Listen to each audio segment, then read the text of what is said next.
Identifier যদি আমি তৈরি করি, তাহলে সাম হচ্ছে আমাদের সেই আইডেন্টিফায়ারটা বা ভ্যারিয়েবলটা যেটা কিন্তু 2 + 5 আনসার কত হচ্ছে সেটা আমাদের স্টোর করছে।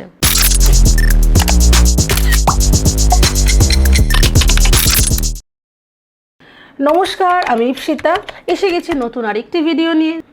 তো চলো আইডেন্টিফায়ারের সম্পর্কে আরও বেশ কিছু তথ্য আমরা জেনে নিই। আইডেন্টিফায়ার কী কাজে লাগে এবং কিভাবে আমাদের ব্যবহৃত হয়। একটি আইডেন্টিফায়ার হলো প্রোগ্রামে ব্যবহৃত একটি ভ্যারিয়েবল, ফাংশন, ক্লাস, মডিউল বা অন্যান্য অবজেক্টের নাম। আইডেন্টিফায়ারগুলি কোডে এবং বস্তুগুলি শনাক্ত করতে এবং উল্লেখ করতে ব্যবহৃত হয়। এক্সাম্পল হিসেবে আমরা বলতে পারি সাম, টোটাল, মাই ফাংশন, এইগুলো হচ্ছে এক একটি আমাদের আইডেন্টিফায়ার। তো চলো আমরা দেখে নিই বেশ কিছু বৈশিষ্ট্য আইডেন্টিফায়ারে, যেটা কিন্তু খুবই গুরুত্বপূর্ণ এবং আমাদের এই আইডেন্টিফায়ারের বৈশিষ্ট্যগুলোকে মাথায় রেখেই পাইথন প্রোগ্রামিং কিন্তু করতে হবে। তো বৈশিষ্ট্যর মধ্যে সর্বপ্রথম যেটা আসে, আইডেন্টিফায়ারগুলি সর্বদা ইউনিক হতে হবে। আইডেন্টিফায়ার সবসময় ইউনিক হতে হবে মানে হচ্ছে প্রত্যেকটা আইডেন্টিফায়ারের নামকরণ আমাদের আলাদা হতে হবে। যদি কোনো আইডেন্টিফায়ার আমাদের সাম নামে থাকে, আমি কিন্তু সাম নামে সেকেন্ড কোনো আইডেন্টিফায়ার বা ভেরিয়েবল কিন্তু ক্রিয়েট করতে পারবো না, সম্পূর্ণ নতুন নামে করতে হবে। এবার ধরো আমাদের দুখানা যোগ করতে হবে, একটা 5 + 2 আর একটা ধরো 7 + 9।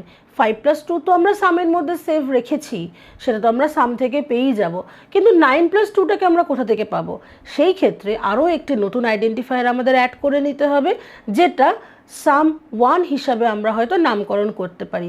কারণ দুটো সাম সেম নামের দুখানা আইডেন্টিফায়ার কখনোই একটা প্রোগ্রামিংয়ের মধ্যে থাকতে পারবে না। ইন দ্যাট কেস আমরা যদি একটা করি সাম, আরেকটি আমাদের করতে হবে সাম 1। ধরো দুটো যোগ করছো, একটা আউটপুট আসবে সাম থেকে আর একটার আউটপুট আসবে সাম 1 থেকে। আইডেন্টিফায়ারগুলি কেস সেন্সিটিভ, অর্থাৎ মাই নেম এবং মাই নেম এই দুটি আইডেন্টিফায়ারকে সর্বদাই দুটি আলাদা আইডেন্টিফায়ার হিসাবেই বিবেচনা করতে হবে।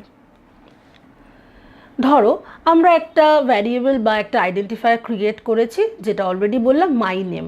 মাই নেমে যদি এমটা ছোট হাতের হয় এবং মাই নেম এর মাঝখানে যদি আমাদের একটা স্পেস থাকে, সেটাকে আমরা হোয়াইট স্পেস যদি বলে থাকি, হোয়াইট স্পেস যদি থাকে সেই স্পেসটাতে যদি আমরা একটা আন্ডারস্কোর দিই, তো মাই নেম এটা ধরো এমটা স্মল লেটারের, এবং আরও একটি মাই নেম ধরো আমরা লিখেছি, সেটা ধরো লিখেছি মাই নেমের এমটা ক্যাপিটাল লেটারের হয়ে গেছে।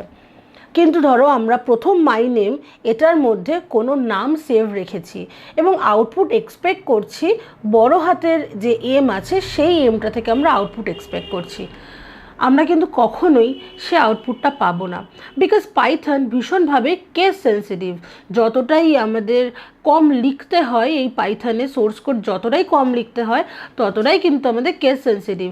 তো আমাদের সব সময় মাথায় রাখতে হবে আমরা যে আইডেন্টিফায়ারটা ক্রিয়েট করছি একদম সেম টু সেম আইডেন্টিফায়ার থেকেই কিন্তু আমরা সেম আউটপুটটাকে এক্সপেক্ট করব।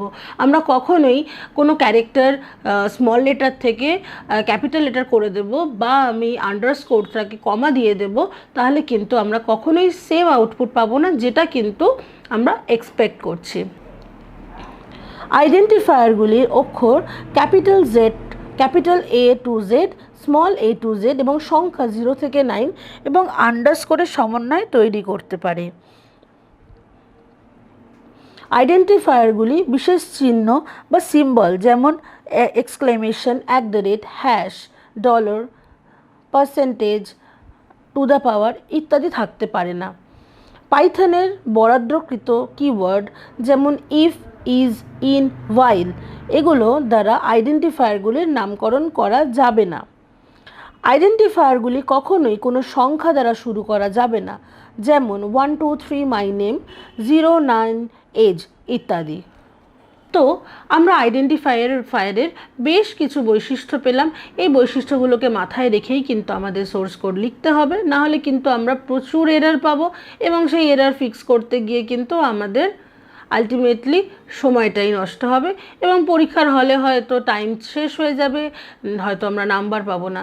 তো প্রোগ্রামিং করার আগে সব সময় এই যে ছোট ছোট থিওরিগুলো রয়েছে যেগুলো আমাদেরকে সারাটা জীবন মাথায় রেখে চলতে হবে যারা তোমরা এই ডোমেনে থাকতে চাও। তো আজকের ভিডিও এই পর্যন্তই।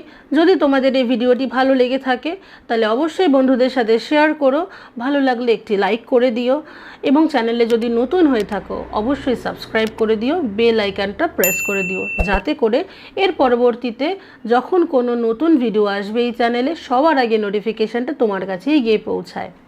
নমস্কার।